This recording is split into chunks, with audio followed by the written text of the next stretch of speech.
예고편을 통해 알 수 있듯이 영화 시빌 워에서는 어벤져스의 두 정신적 지주 캡틴 아메리카와 아이언맨이 대립하게 될 겁니다. 도대체 둘은 왜 싸워야 할까요? 그게 영화의 주된 내용이니까 우리가 굳이 먼저 알 필요는 없지만 왜 하필 이 둘이 싸우는지에 대해서는 생각해 볼 필요가 있겠죠. 캡틴 아메리카와 아이언맨, 왜 하필 이 둘이 싸울까요? 그 이유는 그동안 개봉한 영화들을 통해 이 두 영웅이 지나온 여정들을 돌아보며 각 영웅의 입장을 살펴보면 알 수 있습니다. 본 영상은 아이언맨의 이야기를 들어보며 그의 입장을 살펴보려는 영상입니다. 기본적으로 아이언맨의 여정은 자유분방함에서 질서를 찾아가려 애쓰는 존재의 여정입니다. 그의 이야기를 조금 더 자세히 알아볼까요? 토니 스타크는 모든 것을 가진 남자입니다. 부모님으로부터 물려받은 막대한 재산과 지적 능력, 그리고 외모는 그가 21세기 최고의 갑부이자 과학자, 그리고 플레이보이로 살아갈 수 있는 모든 여건을 만들어 주었죠.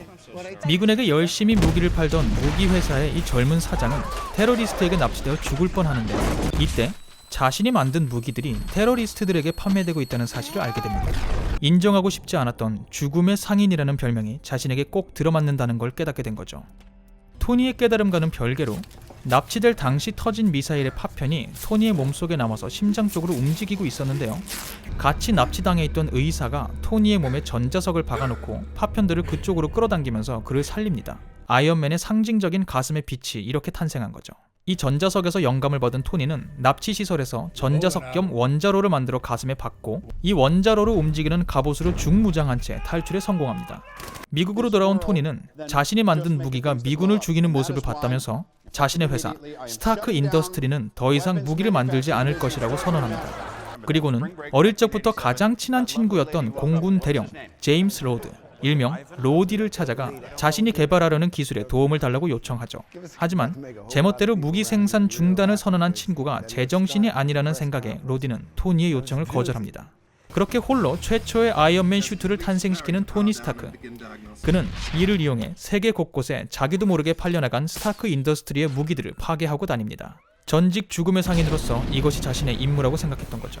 아버지의 파트너였지만 토니 스타크 납치 사건의 주범이기도 하고요. 스타크 인더스트리를 빼앗을 기회만 노리는 오베디아는 이런 토니의 모습이 마음에 들 리 없었죠. 오베디아는 자신만의 슈트를 만들어 아이언맨과 싸움을 벌입니다. 싸움은 아이언맨의 승리로 끝나고 이 사건을 무마하기 원하는 정부의 바람을 무시하고 토니 스타크는 자신이 아이언맨이라는 사실을 세상에 알립니다. 그리고 이번에는 원래의 명성에 영웅으로서의 명예까지 더해서 지구 최고의 인기남 역할을 즐기며 살죠. 그는 자신의 존재로 인해 세상에 감히 전쟁을 하려는 나라는 없어질 것이라고 굳게 믿습니다. 이런 그의 자신만만한 모습은 주변의 여러 사람을 자극하고요. 그를 노리는 새로운 적들이 출현하기도 합니다. 하지만 토니 스타크의 아이언맨, 그리고 친구 로디가 탑승한 또 다른 슈트, 워머신은 함께 이러한 적들의 공격도 이겨내죠. 잠시 헷갈리지 마세요. 이 둘은 다른 배우지만 같은 캐릭터를 연기했습니다. 로디요. 중간에 배우가 바뀐 거니까 놀라지 마세요. 맹활약하는 아이언맨에게 지구를 지키는 조직 쉴드가 접근하는 것은 시간 문제였죠. 하지만 아이언맨의 능력과는 별개로 토니 스타크의 제멋대로인 성격이 위험하다고 여겼던 쉴드의 국장 닉 퓨리는 그에게 팀에 전적으로 합류하는 대신 자문가로 쉴드에 도움을 달라는 요청을 합니다.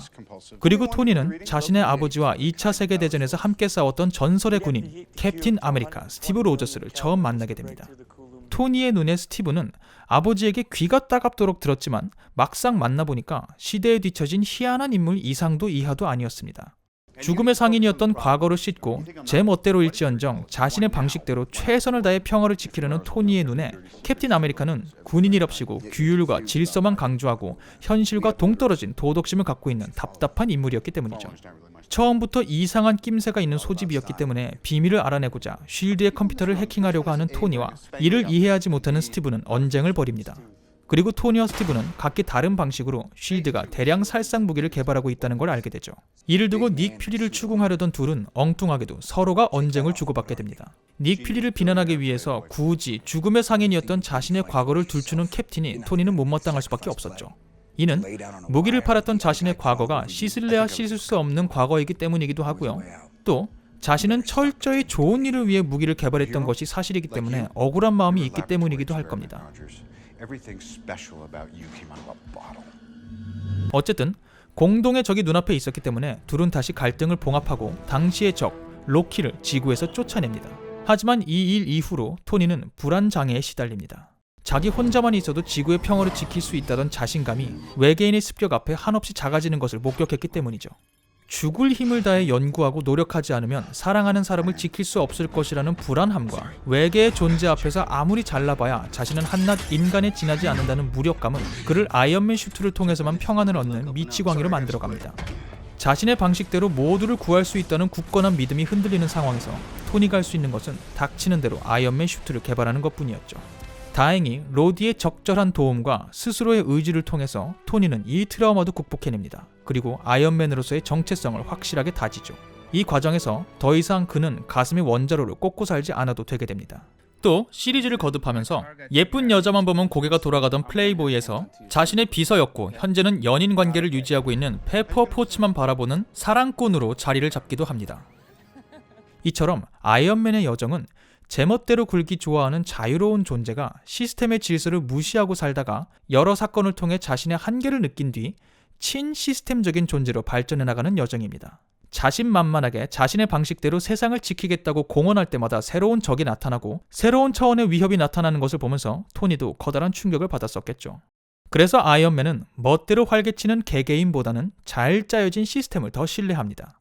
개인의 선량한 마음을 믿기보다는 아예 개개인이 악한 마음을 먹지 못하도록 질서를 만들어 놓으면 된다는 거죠. 인간의 자유의지를 제한한다는 비판을 받더라도 악의 가능성에 적극적으로 대응하는 방법을 택하는 겁니다.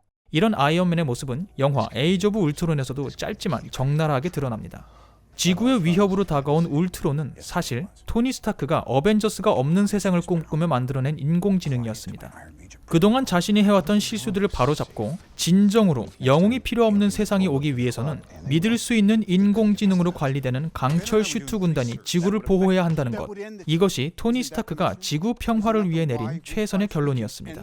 악의 가능성에 대한 아이언맨의 이런 적극적인 대응 방식과 소극적인 대응 방식을 취하는 캡틴의 방식은 서로 부딪히며 영화에서 잠시 언쟁이 벌어지기도 합니다.